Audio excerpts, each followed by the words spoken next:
I'm from South Africa, so the monk debate that you did was interesting to me from an African point of view, and Damisa Moyo, and you know, on that side of the argument was a very similar thing. That's what's happening with the aid in Africa. I mean, for 30, 40, 50 years, they've been saying this is the way to do it. And, I mean, you can, just as you have done, demonstrate that not only is that not the way to do it, but that's causing the problem. You know, you keep giving people money and it's not being used in the right way. In fact, it's keeping them in a state that you'd like to see them in because you think it's romantic and you think you're doing good. Whereas if you take a look at the facts, actually, you really aren't doing good. You're keeping these people in a perpetual, you know, a place that they can't escape from, that they can't integrate from.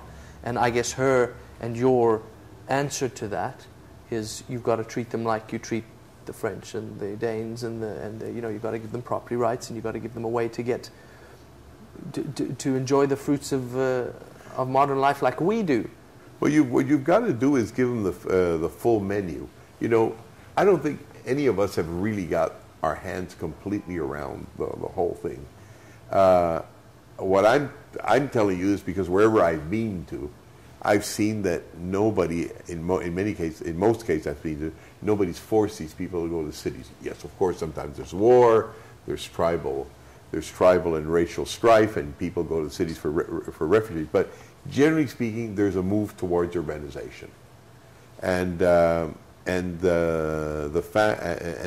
fact is that we shouldn't just let it happen. We should make sure that it happens correctly, orderly, in an orderly fashion, so that you don't have to suffer the way people suffer today. All of that is true, but essentially I think what we need to do is observe them more, and also not necessarily give the people who are on the side of what a French intellectual, Jean-François Revel, would have called passadisme, which he says is the sickness of those who live only from the past. Yeah. Right? Passadism. Because in one way or another, a lot of these people do care.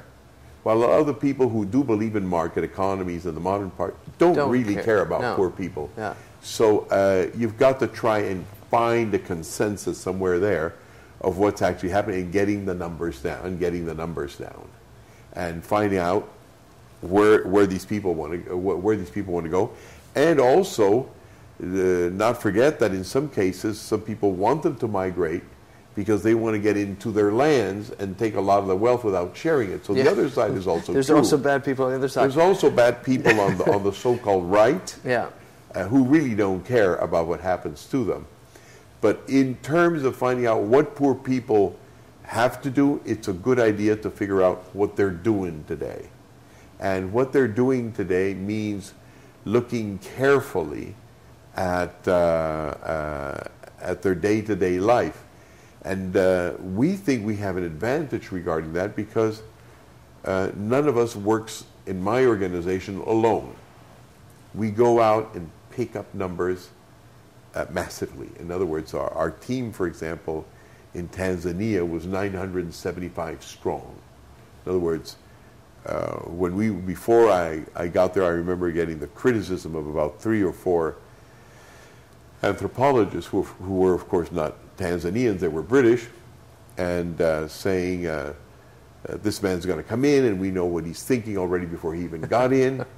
And since the government contracted us, we just went and did our thing. Anyway. With 975 people, of course, what we were able to do was collect an enormous amount of data. We were able to find that there wasn't a bull or a cow in the whole country that didn't have a private brand on it. Right. We were able to find out that the Maasai actually only controlled collectively 11% of the land, that the other 89% was actually private, not legally private, informally or extra-legally private, but it was. Effectively private. Effectively private. And once all these facts started coming along, all of a sudden, no more anthropologists. Yeah, no more criticism. When it happens, when all of a sudden the facts are on the table, there's no more clash, there's no more articles, they just move to another country.